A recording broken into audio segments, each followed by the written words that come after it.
Welcome to icon India. Icon India మీరు prepare అవుతున్నటువంటి ఉద్యోగాలకి సంబంధించి ఆన్లైన్ ఆఫ్లైన్ క్లాసెస్ని అందిస్తూ ఉంది.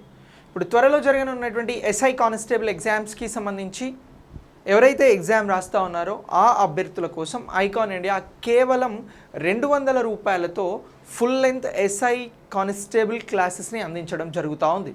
సో ఈ క్లాసెస్ మీకు కావాలి అని అనుకుంటే మీరు ఐకాన్ ఇండియా యాప్ని డౌన్లోడ్ చేసుకొని వెంటనే 200 రూపాయలతో 1000 గంటల పైన ఎస్ఐపిసి క్లాసెస్ని పొందవచ్చు. ఇందులో arithmetic, reasoning, general studies, current affairs ఇలా అన్ని సబ్జెక్ట్స్ని కూడా మీరు పొందవచ్చు. ఇక ఆఫ్లైన్కి సంబంధించి ఫ్రెష్ బ్యాచెస్ అనేవి స్టార్ట్ అవుతూ ఉన్నాయి. ఎస్ఐ కానిస్టేబుల్ గ్రూప్స్కి సంబంధించి మీరు కోచింగ్ తీసుకోవాలని అనుకుంటే మా office address icon India metro station, pillar number 1171 దగ్గర మీరు నేరుగా వచ్చి క్లాసెస్ని వినవచ్చు ఆఫ్లైన్లో. సో ఇక ఈరోజు కరెంట్ అఫైర్స్కి సంబంధించి ఇంపార్టెంట్ కరెంట్ అఫైర్స్ మే చివరి వారానికి సంబంధించి తెలుసుకుంటా ఉన్నాం. సో దీనిలో మనం ముందుగా దేనిని గురించి తెలుసుకోబోతున్నాము అని అంటే ఈ శ్రమ పోర్టల్ ఏమంటున్నాం, ఈ శ్రమ పోర్టల్ అని అంటున్నాం.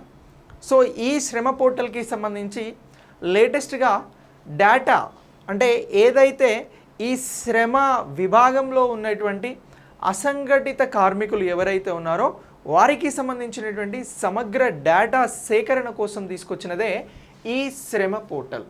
సో ఎవరి డేటా కోసం తీసుకొచ్చినారు అని అంటున్నాం, అసంఘటిత రంగంలో ఉన్నటువంటి కార్మికుల కోసం.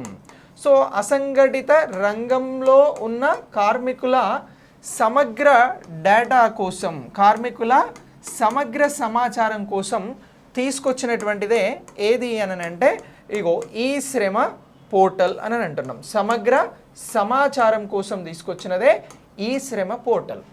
సో మరి ఈ శ్రమ పోర్టల్ అనేది అసంఘటిత అని చెప్పేసి మాట్లాడుతూ ఉన్నాం. మరి ఇక్కడ అసంఘటిత అంటే ఏంటి, సంఘటిత అంటే ఏంటి అనేది క్లారిటీ రావాల్సిన అవసరం అనేది ఉంటుంది. సో అసంఘటిత కార్మికుల కోసం మాత్రమే తీసుకొచ్చింది ఈ శ్రమ పోర్టల్. సో ఇటీవల ఈ శ్రమ పోర్టల్లో సమగ్ర కార్మికుల డేటా అనేది ప్రచురించడం జరిగింది, ఇవ్వడం జరిగింది. సో ఈ శ్రమ పోర్టల్కి సంబంధించి ఏ కార్మికులకి సంబంధించినటువంటి సమగ్ర డేటాను వెలువరించడం జరిగింది అని ఎగ్జామ్లో అడిగి ఆప్షన్స్ సంఘటిత రంగమా అసంఘటిత రంగమా, పై 2 రైటా పై 2 కాదా అని చెప్పేసి అడుగుతాడు. సో అప్పుడు మనం ఆన్సర్ ఏం చేయాలి అని అంటే అసంఘటిత రంగం అని చేస్తాం. మరి అసంఘటిత రంగంలో ఏ కార్మికులు ఉంటారు అని అంటే డైలీ వేజెస్ అంటే రోజువారీ పనులకు వెళ్ళేటువంటి కార్మికులు ఉంటారండి. ఇందులో ఎవరు రోజువారీ కార్మికులు ఎవరైతే ఉంటారో వీరంతా కూడా అసంఘటిత రంగంలోకి వస్తారు. అలాగే వీధి వ్యాపారులు ఎవరైతే ఉంటారో వీరిని కూడా మనం ఎలా గుర్తించడం జరుగుతుంది అని అంటే అసంఘటిత కార్మికులుగా గుర్తించడం జరుగుతుంది. సో సింపుల్గా చెప్పాలి అని అంటే ప్రభుత్వం చేత గుర్తించబడి మంత్లీ వైజ్ శాలరీ ఇచ్చేటువంటి వారు ఎవరైతే ఉంటారో ఆ సంస్థలు ఏవైతే ఉంటాయో వాటిని సంఘటిత రంగాలు అని అంటారు. మరి అసంఘటిత రంగాలు అంటే ఏంటి అని అంటే ఈ డైలీ వేజెస్కి వెళ్ళేటువంటి కార్మికులకి సంబంధించి, అలాగే భారతదేశంలో వ్యవసాయ రంగంలో పనిచేసేటువంటి వారిని కూడా అసంఘటిత రంగమే అని అంటారు. ఎందుకంటే అక్కడ డైలీ వేజెస్ ఉంటాయి. సో ఇలాంటి వాటిని అన్నింటినీ కూడా అసంఘటిత రంగం అని చెప్పేసి అంటా ఉన్నాం. ఇప్పుడు క్లారిటీ వచ్చింది కదా అసంఘటిత రంగం అని అంటే. సో ఇదే మీకు ఎక్కడ వస్తుంది అని అంటే ఈ డేటా ఇంకా దేనికోసం అవసరం అని అంటే కరెంట్ ఎకానమీ పాయింట్ ఆఫ్ వ్యూలో కూడా ఈ శ్రమ పోర్టల్ అనేది చాలా చాలా ఇంపార్టెంట్. సో ఇటీవల అంటే వచ్చినటువంటి నోటిఫికేషన్లలో ఎగ్జామ్స్ రాయబోతున్నటువంటి ప్రతి అభ్యర్థికి నిరుద్యోగం అనేటువంటి ఎకానమీ చాప్టర్ ఉంది. ఇండియన్ ఎకానమీలో నిరుద్యోగం, అన్ఎంప్లాయ్మెంట్. సో దానిలో ఇది చాలా ఇంపార్టెంట్. అక్కడ లేబర్ ఫోర్స్ అని చదువుతాం, వర్క్ ఫోర్స్ అని చదువుతాం, సంఘటిత అసంఘటిత రంగాలను గురించి చదువుతాం. సో ఇలా ఈ latest current economy point of వ్యూలో కూడా దీన్ని గుర్తుంచుకోవాల్సి ఉంటుంది. అదే ఈ శ్రమ పోర్టల్. సార్ మరి ఈ శ్రమ పోర్టల్ని ఎప్పుడు ప్రారంభించారు, ఎవరు ప్రారంభించారు అనేది కూడా మనం చాలా క్లియర్గా తెలుసుకోవాల్సి ఉంటుంది.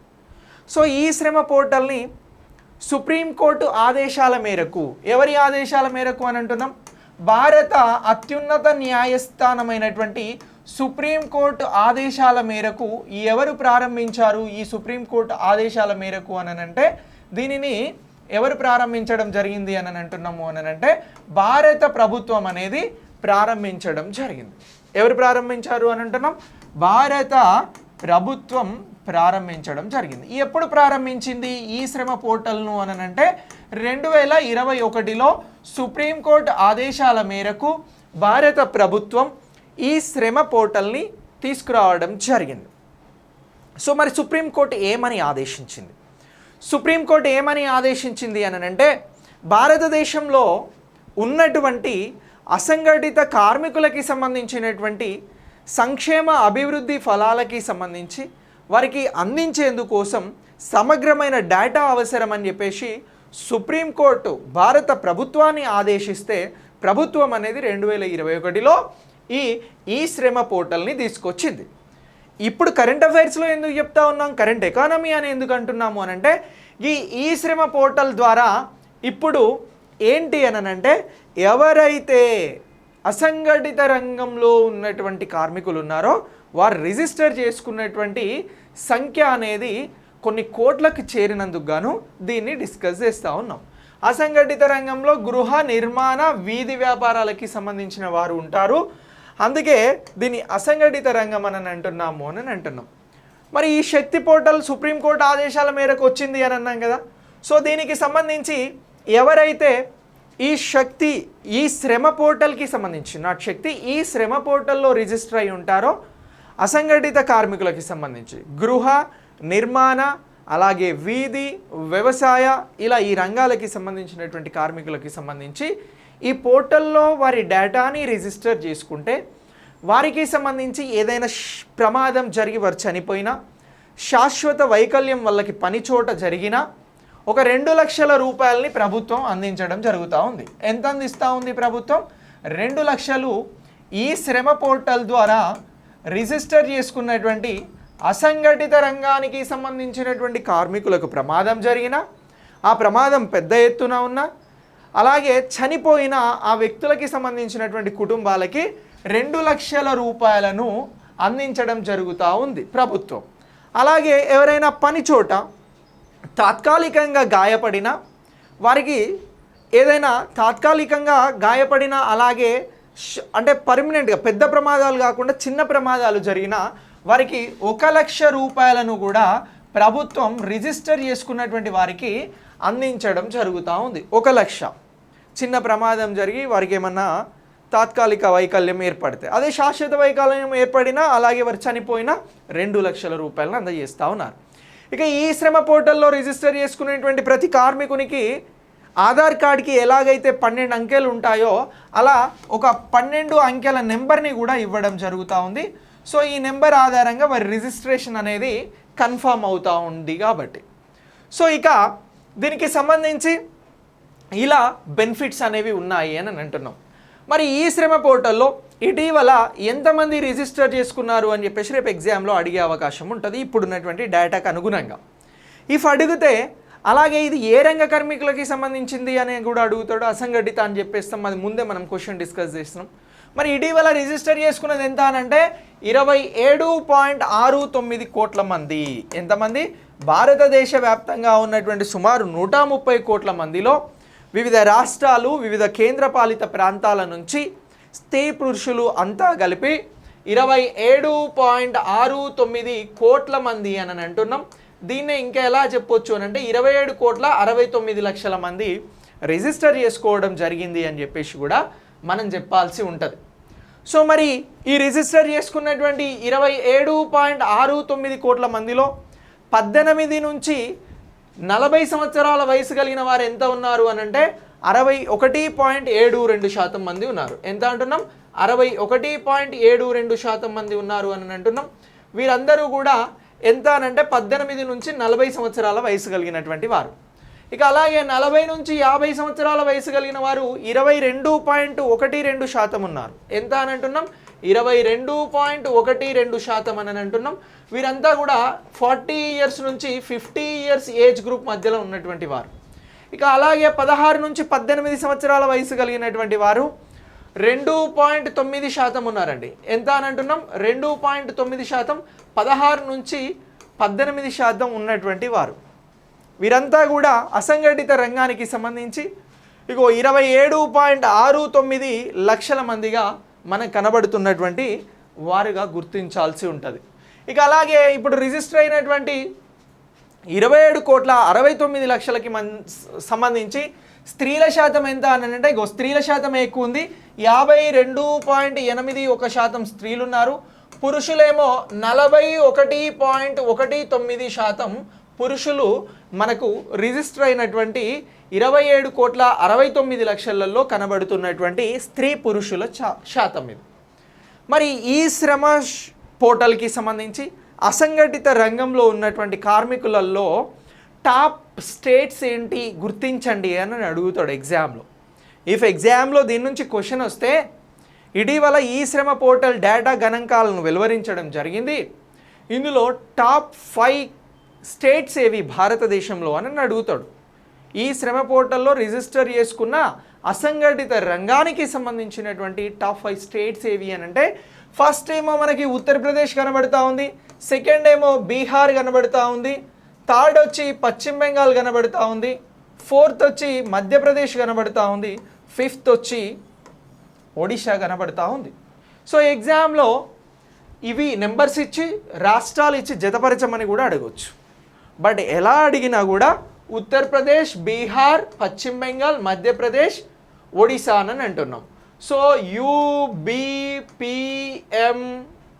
అని చెప్పేసి ఇగో ఇలా గుర్తుంచుకుంటే సరిపోతుంది. ఉత్తరప్రదేశ్, బీహార్, పశ్చిమ బెంగాల్, దీన్నే పి అని అంటే పశ్చిమ అని రాష్ట్రం కదా, వెస్ట్ బెంగాల్, అలాగే MO అని చెప్పేసి చెప్తా ఉన్నాం. ఇగో WMO అంటే వరల్డ్ మెట్రలాజికల్ ఆర్గనైజేషన్ అని కూడా గుర్తుంచుకోవాల్సి ఉంటుంది.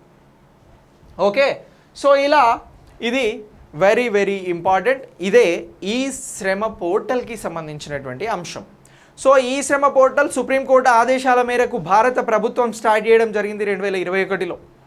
సో ఈ శ్రమ పోర్టల్లో ఎవరు రిజిస్టర్ చేసుకుంటారు అని అంటే భారతదేశంలో ఉన్నటువంటి అసంఘటిత రంగాలలో పనిచేస్తున్నటువంటి కార్మికులు రిజిస్టర్ చేసుకుంటారు. ఇందులో 27,69,00,000 మంది ఇప్పటివరకు రిజిస్టర్ చేసుకున్నారు. సుమారు 52% పైన మహిళలు ఉంటే 47% పైన పురుషులు రిజిస్టర్ అయి ఉన్నారు అని అంటున్నాం. ఇందులో 16 నుంచి 18 సంవత్సరాల వయసు కలిగినటువంటి వారు 2.9% ఉన్నారు అని కూడా మనం చెప్పడం జరుగుతూ ఉంది. ఈ శ్రమ పోర్టల్కి సంబంధించి ఇందులో టాప్ 5లో ఉన్నటువంటి స్టేట్స్ ఏవి అని అంటే ఉత్తరప్రదేశ్, బీహార్, వెస్ట్ బెంగాల్, మధ్యప్రదేశ్, ఒడిషా అని చెప్పేసి చెప్పడం జరుగుతూ ఉంది. ఇవన్నీ కూడా మీరు కీ పాయింట్స్గా గుర్తుంచుకోవాల్సి ఉంటుంది. ఇంకొక అంశం ఏంటి అని అంటే ఈ శ్రమ పోర్టల్కి సంబంధించి 10,000 కంటే తక్కువ జీతం అంటే తక్కువ ఆదాయం పొందుతున్నటువంటి వారు చాలా ఎక్కువ మంది ఉన్నారు. ఇక వర్క్ ఫోర్స్కి సంబంధించి అంటే పని చేస్తూ ఉపాధి ఆర్థిక పరంగా లబ్ధి పొందుతున్నటువంటి వర్క్ ఫోర్స్ ఏదైతే ఉందో వీరికి సంబంధించి ఇందులో SC, ST, OBCలకి సంబంధించినటువంటి వారు ఎక్కువగా ఉన్నారు అని చెప్పేసి కూడా గుర్తుంచుకోవాల్సి ఉంటుంది. సో మనం చెప్పినటువంటి డేటాను ఈవెన్ నీ గ్రూప్ 1 వస్తే గ్రూప్ 1 ఎగ్జామ్ మెయిన్స్ రాయగలిగితే దానికి ఎస్సే రైటింగ్ పాయింట్ ఆఫ్ వ్యూలో కూడా నువ్వు ఆన్సర్ చేసుకోవడానికి అవకాశం ఉంటుంది. ఇవన్నీ కూడా బేసిక్ పాయింట్స్. ఓకే, సో ఇంకా నీకు అదర్ ఎగ్జామ్స్కి సంబంధించి అది గ్రూప్ 2 అవ్వచ్చు, group 3, group 4, SI constable. So వాటి రిలేటెడ్గా MCQs లెవెల్లో అడుగుతారు కాబట్టి ఈ డేటాను ఎక్కడి నుంచి అడిగినా కూడా నువ్వు చాలా సులువుగా ఆన్సర్ చేయగలుగుతావు. సో దెన్ నెక్స్ట్ దేనిని గురించి డిస్కస్ చేద్దాము అని అంటే ఈ INS కండేరి అని చెప్పేసి అంటా ఉన్నాం. ఏమంటున్నాం? INS కండేరి. ఈ INS కండేరి అనేది ఒక సబ్మెరైన్. సో ఏమంటున్నాం దీన్ని? INS కండేరిని అని అంటే సబ్మెరైన్ అని అంటున్నాం. సో మరి ఈ సబ్మెరైన్నే మనం ఎక్కడ చూస్తాము అని అంటే మూవీ పాయింట్ ఆఫ్ వ్యూలో చెప్తే గాజీ మూవీలో ఉండేటువంటివే సబ్మెరైన్స్. సో గాజీ మూవీ ఉంది కదా రానాది, సో అందులో సబ్మెరైన్స్ బేస్డ్గా మనకు స్టోరీ టెల్లింగ్ అంతా జరుగుతుంది సినిమాకి సంబంధించి. So గవే submarines. సో వీటినే ఇంకా ఏమంటాము అని అంటే జలాంతర్గాములు అని అంటాం. ఏమంటాము? జలాంతర్గాములు అని అంటాం. సో ఇలా ఇటీవల ఈ సబ్మెరైన్కి సంబంధించి జలాంతర్గాములకి సంబంధించి INS కండేరి అనేది మనకు న్యూస్లో కనబడతా ఉంది. మరి న్యూస్లో కనబడుతున్నటువంటి ఈ INS కండేరి అనేది మనకు డిఫెన్స్ పాయింట్ ఆఫ్ వ్యూలో వెరీ వెరీ ఇంపార్టెంట్. దేని పాయింట్ ఆఫ్ వ్యూలో అని అంటున్నాం? డిఫెన్స్, రక్షణ రంగానికి సంబంధించినటువంటి పాయింట్ ఆఫ్ వ్యూలో చాలా ఇంపార్టెంట్. మరి రక్షణ మంత్రిగా ఎవరున్నారు అనేది తెలుసుకోవాలి. ఇక్కడ రక్షణ మంత్రిగా ఎవరున్నారు అని అంటే కేంద్రంలో రాజ్నాథ్ సింగ్ గారు ఉన్నారు. ఎవరు అని అంటున్నాం? రాజ్నాథ్ సింగ్ గారు రక్షణ మంత్రిగా ఉన్నారు. ఈ రాజ్నాథ్ సింగ్ గారు ఇటీవల ఏం చేసినారు అని అంటే కర్వార్, ఇది కర్ణాటకకి సంబంధించినటువంటి ప్రాంతం. సో ఈ కర్వార్లో ఈ స్కార్ఫేస్ క్లాస్ సబ్మరైన్ ఐఎన్ఎస్ కండేరికి సంబంధించి సముద్రయానం చేయడం జరిగింది. ఎవరు చేసినారు అని అంటున్నాం? రక్షణ శాఖ మంత్రి రాజ్నాథ్ సింగ్ గారు ఐఎన్ఎస్ కండేరి ఎలా పనిచేస్తుంది, దీనికి సంబంధించి దీని విశేషాలు ఏంటి అని తెలుసుకోవడంతో పాటు ఈ కర్వార్ అనేటువంటి కర్ణాటకకి సంబంధించినటువంటి ప్రాంతంలో ఐఎన్ఎస్ కండేరికి సంబంధించి సముద్రయానం చేయడం జరిగింది జలాంతర్గామిలో. సో ఇది న్యూస్, మనకు కరెంట్ అఫైర్స్లో ఇది important. It's related to defence. So మరి దీనికి సంబంధించి సబ్మెరైన్ ఐఎన్ఎస్ కండేరి అంటే ఏమిటి, అసలు ఈ ఐఎన్ఎస్ కండేరి అనేటువంటి పేరు ఎలా వచ్చింది? ఐఎన్ఎస్ అంటే ఇండియన్ నేవల్ షిప్స్కి సంబంధించి మనందరికీ తెలుసు. కండేరి అనేటువంటి పేరు ఎలా వచ్చింది అనేది తెలుసుకోవాలి. ఈ కండేరి అనేటువంటిది హిందూ మహాసముద్రంలో వెరీ షార్ప్గా కనిపించేటువంటి చేప పేరు. అంటే ఏ పేరు అని అంటున్నాం? ఒక చేప పేరు. ఇది ఎక్కడ కనిపించే చేప అని అంటున్నాం అంటే హిందూ మహాసముద్రంలో, ఇండియన్ ఓషన్లో కనిపించేటువంటి చేపగా మనం గుర్తించడం జరిగింది. గదే కండేరి. సో ఈ కండేరి పేరు మీదుగానే ఐఎన్ఎస్ కండేరి అనేటువంటి ఆ పేరును గీ జలాంతర్గామి గీ సబ్మెరైన్కి పెట్టడం జరిగింది అని అంటున్నాం. క్లియరా? ఐఎన్ఎస్ కండేరి అనే పేరు ఎలా వచ్చింది అనేది చెప్పిన. మరి అసలు ఈ విషయం ఎందుకు డిస్కస్ చేస్తూ ఉన్నామనంటే ఇటీవల రాజ్నాథ్ సింగ్ గారు ఈ కండేరికి సంబంధించినటువంటి అంశాలను తెలుసుకోవడంతో పాటు ఒక 4 గంటలు ఈ జలాంతర్గామికి సంబంధించినటువంటి అంశాల పట్ల చర్చించడం జరిగింది, దీంట్లో ప్రయాణించడం జరిగింది. కాబట్టి ఇది మనకు డిఫెన్స్ రిలేటెడ్గా డిస్కస్ చేస్తూ ఉన్నాం. మరి ఈ కండేరికి సంబంధించి ఇది ఎలా పనిచేస్తుంది, ఈ కండేరి అంటే ఏమిటి అని అంటే ఇందులో డీజిల్ ఎలక్ట్రానిక్ అటాక్కి సంబంధించినటువంటి సబ్మెరైన్గా దీన్ని గుర్తించడం జరుగుతూ ఉంది. డీజిల్ ఎలక్ట్రానిక్ ప్రొఫెషన్స్ని కూడా ఇది కలిగి ఉంటుంది. అంటే డీజిల్గా అలాగే ఎలక్ట్రిక్ పాయింట్ ఆఫ్ వ్యూలో ఇది వర్క్ చేస్తుంది అని అంటున్నాం. నెక్స్ట్ కండేరి అనేది హిందూ మహాసముద్రంలో కనిపించేటువంటి చేప పేరు అని చెప్పినాం. ఇక నెక్స్ట్ ఈ మొదటి కండేరి జలాంతర్గామి అనేది భారత్లో 1969 డిసెంబర్ 6న ప్రారంభం కావడం జరిగింది. భారతదేశంలో మొదటి కండేరి జలాంతర్గామి ఎప్పుడు ప్రారంభమైందని అంటే 1969 డిసెంబర్ 6న ప్రారంభమైంది అని అంటున్నాం. ఇక కండేరి కాకుండా భారత్లో కనిపిస్తున్నటువంటి ఇతర ఐఎన్ఎస్కి సంబంధించి అంటే జలాంతర్గాములు ఏవి అని కూడా అడిగితే మనం ఈ పేర్లను గుర్తుంచుకోవాల్సి ఉంటుంది. కరాంజ్, వేలా, వాగీర్, కల్వరి, అలాగే ఇవన్నీ కూడా సబ్మెరైన్స్ భారతదేశంలో కనిపిస్తున్నటువంటి జలాంతర్గాముల పేర్లు అని అంటున్నాం. భారతదేశంలో కండేరి కాకుండా కనబడుతున్నటువంటి జలాంతర్గాములు ఏవి అని అంటే కరాంజ్, వేలా, వాగీర్, కల్వరి ఇవన్నీ కూడా సబ్మెరైన్స్కి సంబంధించినటువంటి పేర్లు అని చెప్పేసి మనం ఇక్కడ మాట్లాడడం జరుగుతూ ఉంది. ఇప్పుడు కండేరికి సంబంధించి స్కార్పేస్ క్లాస్ సబ్మెరైన్ అని అన్నాం. మరి ఈ స్కార్పేస్ క్లాస్ అంటే ఏంటి అని అంటే ఇది ప్రాజెక్ట్ 75, దీన్నే ఏమని పిలుస్తామనంటే P75 అని కూడా పిలుస్తామండి. సో దీనికి సంబంధించి స్కార్ఫేస్ క్లాస్లోని జలాంతర్గాములు డీజిల్ ఎలక్ట్రిక్ ప్రొపల్షన్ సిస్టమ్స్ ద్వారా పనిచేస్తాయి. సో అలా వీటిని ఏమంటున్నాము అని అంటే స్కార్పేస్ క్లాస్కి సంబంధించినటువంటి సబ్మెరైన్స్ అని చెప్పేసి పిలుస్తూ ఉన్నాం. ఇది ప్రాజెక్ట్ 75లో భాగంగా మనం చూడడం జరుగుతూ ఉంది. సో అలాగే ఈ స్కార్పేస్ అనేవి అత్యంత అధునాతనమైనటువంటి జలాంతర్గాములలో ఒకటి. అలాగే ఇది యాంటీ సర్ఫేస్ షిప్ ఫేర్వార్ అని అంటున్నాం. అంటే సముద్రానికి సంబంధించినటువంటి వార్ఫేర్ని నిర్వహించగలుగుతుంది, అంటే యుద్ధాన్ని ఎదుర్కోగలుగుతుంది, యుద్ధాన్ని నిలువరించగలుగుతుంది, యుద్ధానికి ధీటుగా ప్రతిస్పందించగలుగుతుంది. అలాగే యాంటీ సబ్మెరైన్ వార్ఫేర్ అని చెప్పేసి కూడా అంటున్నాం. అంటే జలాల లోపల, సముద్ర జలాల లోపల కూడా ఇది అద్భుతంగా పనిచేస్తుంది అని చెప్తా ఉన్నాం. ఇక 2000 సంవత్సరంలో రష్యా నుంచి సేకరించిన ఐఎన్ఎస్ సింధు శాస్త్ర అనేటువంటిది మనం రష్యా నుంచి సేకరించినాం. ఇది అత్యంత అధునాతనమైనటువంటిది. ఇది మనం రష్యా నుంచి ఎప్పుడు తీసుకున్నాము అని అంటే 2000 సంవత్సరంలో తీసుకోవడం జరిగింది. అంటే ఒక 2 దశాబ్దాల తర్వాత ఇప్పుడు అత్యంత అధునాతనమైనటువంటి ఆధునిక సాంప్రదాయ జలాంతర్గామి అనేది భారతదేశంలో వచ్చింది ఐఎన్ఎస్ ఖండేరి అని చెప్పేసి మీరు గుర్తుంచుకోవాల్సి ఉంటుంది. ఇప్పుడు ప్రాజెక్ట్ 75 నేను ఇంతకుముందు మాట్లాడినాం. ఇగో దీంట్లో మళ్ళీ 2 వెర్షన్స్ ఉంటాయి. ఒకటేమో ప్రాజెక్ట్ 75, మరొకటి వచ్చేమో ప్రాజెక్ట్ 75I. ఇలా 2 వెర్షన్స్ ఉంటాయి.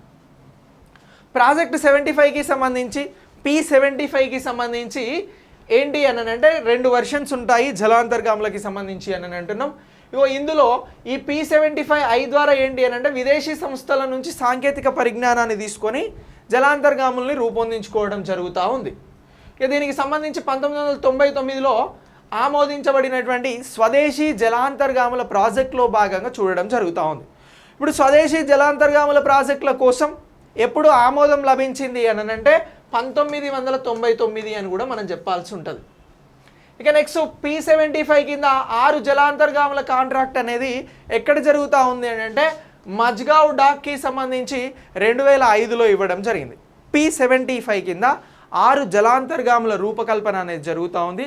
ఇది 2005 అక్టోబర్లో ప్రారంభించడం జరిగింది. ఈ ప్రాజెక్ట్కి సంబంధించిన జలాంతర్గాముల రూపకల్పన ఎవరు చేస్తూ ఉన్నారని అంటే మజ్గావ్ డాక్యార్డ్. సో ఇది ముంబైలో ఉంది. మరి ఎవరి దగ్గర నుంచి సాంకేతిక పరిజ్ఞానాన్ని తీసుకుంటుంది అని అంటే ఫ్రెంచ్ కంపెనీ నావెల్ గ్రూప్ నుంచి సాంకేతికతను తీసుకొని స్వదేశీయంగా ఈ జలాంతర్గాములను తయారు చేయడం జరుగుతూ ఉంది. ఎక్కడానంటే ముంబై మజ్గావ్, ఈ ఎక్కడానంటే ఈ మజ్గావ్కి సంబంధించినటువంటి డాక్ లిమిటెడ్లో తయారు చేస్తూ ఉన్నారు. సో ఇలా ఈ P75 అనేది కూడా మనకు చాలా చాలా ఇంపార్టెంట్ అని అంటున్నాం. నెక్స్ట్ మనం ఎటు వెళ్తున్నాము అని అంటే అరుణ గ్రహం, మార్స్ గ్రహం దగ్గరికి వెళ్తూ ఉన్నాం. సో ఈ మార్స్ గ్రహం అనేది ఫర్ ఎగ్జాంపుల్ సూర్యుడు ఇక్కడ ఉన్నాడు అని అనుకుంటే ఇగో సూర్యుని తర్వాత ఎవరు బుధుడు, శుక్రుడు, ఆ తర్వాత భూమి, ఆ తర్వాత ఉన్నటువంటిదే మార్స్. సో ఇలా ఈ మార్స్ గ్రహం గురించి మనం డిస్కస్ చేయడం జరుగుతూ ఉంది. మరి ఈ మార్స్ గ్రహానికి సంబంధించి ఎందుకు డిస్కస్ చేస్తూ ఉన్నాము అంటే ఇటీవల శాస్త్రవేత్తలు ఏం గుర్తించారు అని అంటే మార్స్ గ్రహం అనేది వేడిగా ఉంది, చల్లగా ఉంది అని చెప్పేసి గుర్తించడం జరిగింది. ఎలా గుర్తించారు వేడిగా ఉంది, చల్లగా ఉంది అని అనేది అంటే ఈ మార్స్ ఉపరితలం పైన సర్ఫేస్ పైన ఏముంది అని గుర్తించారు అని అంటే CO2 కార్బన్ డయాక్సైడ్ ఉంది, అలాగే గ్రీన్ హౌస్ ఉద్గారాలు ఉన్నాయి అని చెప్పేసి గుర్తించారు. వీటి ద్వారా ఈ వేడి అలాగే తడి ఈ వాతావరణాలు అనేవి మార్స్ గ్రహం పైన కనిపిస్తున్నాయి అని చెప్పేసి ఇటీవల ఒక అధ్యయనం తేల్చారు. అదే రెడ్ ప్లానెట్ మార్స్ గ్రహానికి సంబంధించింది, అంగారక గ్రహానికి సంబంధించింది. సో ఇక 3 నుంచి 3.6 బిలియన్ సంవత్సరాల క్రితం ఈ మార్స్ గ్రహం పైన సరస్సుల అభివృద్ధి చెందడానికి మార్స్ వాతావరణం అనేది తగినంత వెచ్చగా ఉంది అని చెప్పేసి కూడా ప్రత్యేకంగా గుర్తించారు ఇటీవల శాస్త్రవేత్తలు. ఇటీవల శాస్త్రవేత్తలు ఏ గ్రహానికి సంబంధించినటువంటి అంశాలను ప్రత్యేకంగా గుర్తించారు అని అంటే మార్స్ గ్రహానికి సంబంధించి. మార్స్ గ్రహ ఉపరితలం పైన ఇటీవల గుర్తించినటువంటిది ఆక్సిజనా, కార్బన్ డయాక్సైడా, హైడ్రోజనా, హీలియమా అని ఏదన్నా అడిగితే కార్బన్ డయాక్సైడ్ అని మనం చెప్పాల్సి ఉంటుంది. సో మరి ఈ మార్స్ గ్రహానికి సంబంధించి ఇది సూర్యుడి నుంచి 4వ గ్రహం అన్నాం. నేను ఇంతకుముందు బొమ్మేసి చూపించిన మీకు. ఇక దీని పరిమాణం అనేది ఎంత ఉంది అని అంటే భూమి ఎంత ఉందో ఈ భూమిలో సగం ఉంది మార్స్ గ్రహం. ఇక నెక్స్ట్ దీన్ని ఏమని పిలుస్తున్నారు అని అంటే డైనమిక్ గ్రహం, డైనమిక్ ప్లానెట్ అని చెప్పేసి పిలవడం జరుగుతూ ఉంది. ఇక మార్స్పై ఎక్కువ నీరు, మంచు, ధూళితో కప్పబడి ఉంది అనేటువంటి అంశాన్ని కూడా మనం ఇక్కడ ప్రత్యేకంగా గుర్తించాల్సి ఉంటుంది. సో మార్స్ గ్రహంపై నీరు దేనితో కప్పబడి ఉంది, దేనితో నిండి ఉంది అని అంటే ఇగో ఇది నీరు అనేది మంచుతో అలాగే ధూళితో కప్పబడి ఉంది అని చెప్పేసి మనం గుర్తించాలి. ఇదే ఈ మార్స్ గ్రహానికి సంబంధించిన ముచ్చట. మరి ఈ మార్స్ గ్రహం పైన అనేక రోవర్స్ అనేవి ప్రపంచవ్యాప్తంగా ప్రయోగాల రూపంలో జరుగుతూ ఉన్నాయి. ఇప్పటికే కొన్ని రోవర్స్ అనేవి మార్స్ గ్రహాన్ని చేరుకొని కొన్ని ఫోటోలను తీసి పంపిస్తూ ఉన్నాయి, క్యూరియాసిటీ కానీ ఇతర రోవర్స్ కానీ. అయితే USSR మార్స్ పైన మార్స్ ఆర్బిటర్ అనేటువంటి ప్రయోగం చేసింది. ఇక నాసానేమో marine series, Viking series, Pathfinder అనేటువంటి వాటిని పంపించడం ఈ సిరీస్ని ప్రారంభించడం జరిగింది మార్స్ గ్రహం పైన ప్రయోగాల కోసం. ఇక రోవర్స్ ఏమేమి పంపింది అని అంటే స్పిరిట్ ఆపర్చునిటీ 2003లో, ఫినిక్స్ అనేది 2007లో, క్యూరియాసిటీ అనేది 2011లో, మార్సెస్ అనేది 2013, 2014లో, అలాగే పర్సివరెన్స్ అనేది 2021లో. ఇటీవల నాసా పంపినటువంటి మార్స్ రోవర్ ఏంటి అని అంటే పర్సివరెన్స్. సో 2011లో పంపింది ఏంటి అని అంటే క్యూరియాసిటీ. ఈ రెండు very very important. Science and technology రిలేటెడ్గా ఈ క్వశ్చన్స్ ఏమన్నా అడిగితే మీరు ఈజీగా ఆన్సర్ చేయాల్సి ఉంటుంది. ఇక మార్స్ ఎక్స్ప్రెస్ని ఎవరు పంపించారు అని అంటే 2021లో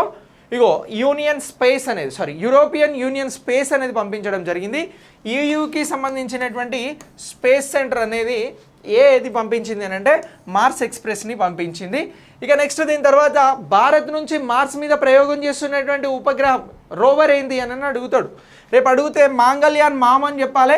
ఇది 2014లో ఈ ప్రాజెక్ట్ని ఇస్రో భారత్ నుంచి ప్రారంభించడం జరిగింది. మార్స్ గ్రహం పైన ఇస్రో చేపట్టినటువంటి ప్రయోగం రోవర్ ప్రయోగానికి సంబంధించి ఏ ప్రయోగాన్ని చేపట్టింది అని అంటే మాంగళ్యాన్ మామ్ ఎప్పుడు చేపట్టింది అని అంటే 2014లో అని చెప్పేసి మనం గుర్తించాల్సి ఉంటుంది. ఇక ఇటీవల అమల్ అనేటువంటి ప్రోగ్రామ్ని తీసుకొచ్చారు. దీన్ని హిప్ మిషన్ అని అంటున్నారు. దీన్ని 2021లో యూఏఈ తీసుకురావడం జరిగింది. ఇక టియాన్వెన్ అనే దాన్ని టియాన్వెన్ 1 ఎవరు తీసుకొచ్చారు అని అంటే 2021లో చైనా తీసుకొచ్చినటువంటి ప్రోగ్రామ్. ఈ ప్రోగ్రామ్స్ అన్నీ కూడా మార్స్ ఉపరితలం మీద తీసుకొచ్చినటువంటి ప్రోగ్రామ్స్గా మనం గుర్తించడం జరుగుతూ ఉంది. సో ఇందులో భారత్ చేస్తున్నటువంటి ప్రోగ్రామ్ మార్స్ పైన ఏంటి అని అంటే మాంగళ్యాన్ మామ్ 2014. ఇటీవల 2021లో మార్స్ గ్రహం పైకి ఏ దేశాలు రోవర్స్ను పంపించేందుకు ప్రయోగాలను చేపట్టాయి అని అంటే టియాన్వెన్ 1 తోటి చైనా చేస్తూ ఉంది. అలాగే అమల్ హిప్ మిషన్తో యుఏఈ యునైటెడ్ అరబ్ ఎమిరేట్స్ ఈ ప్రోగ్రామ్ని ప్రారంభించడం జరిగింది. ఆ తర్వాత నెక్స్ట్ ఇదే 2021లో పర్సివరెన్స్ అనేటువంటి ప్రోగ్రామ్ ద్వారా అమెరికా నాసా అనేది కూడా రోవర్ని పంపించడం జరిగింది. అలాగే యూరోపియన్ స్పేస్ సెంటర్ ఏదైతే ఉందో ఇది మార్స్ ఎక్స్ప్రెస్ పేరుతో ఇది కూడా 2021లో ప్రయోగాన్ని చేయడం జరిగింది. ఇవన్నీ కూడా చాలా చాలా ఇంపార్టెంట్. వీటిని జతపరచమని అడిగినా ఏది దేన్ని పంపించింది అని చెప్పేసి అడిగినా కూడా మీరు చాలా సులువుగా ఆన్సర్ చెప్పగలగాలి. సో ఆ పాయింట్ ఆఫ్ వ్యూలో ఈ రోవర్స్ని గురించి గుర్తుంచుకోండి. మార్స్కి సంబంధించి మార్స్ పైన జరుగుతున్నటువంటి ప్రయోగాలకి సంబంధించి. ఓకే, సో ఇలా ఈ కరెంట్ అఫైర్స్ని మీరు అప్డేట్ చేసుకోండి. సైన్స్ అండ్ టెక్నాలజీ నేర్చుకున్నాం, అలాగే డిఫెన్స్ నేర్చుకున్నాం. ఈరోజు సామాజిక న్యాయానికి సంబంధించి సంక్షేమ పథకాలకి సంబంధించి సుప్రీంకోర్టు ఆదేశాలతో ప్రారంభమైనటువంటి ఈ శ్రమ పోర్టల్ గురించి తెలుసుకున్నాం. అది కరెంట్ ఎకానమీ రిలేటెడ్గా కూడా. సో ఇలా మీకు ఎఫెక్టివ్ కరెంట్ అఫైర్స్ని మేము అందిస్తాం. Thanks for watching.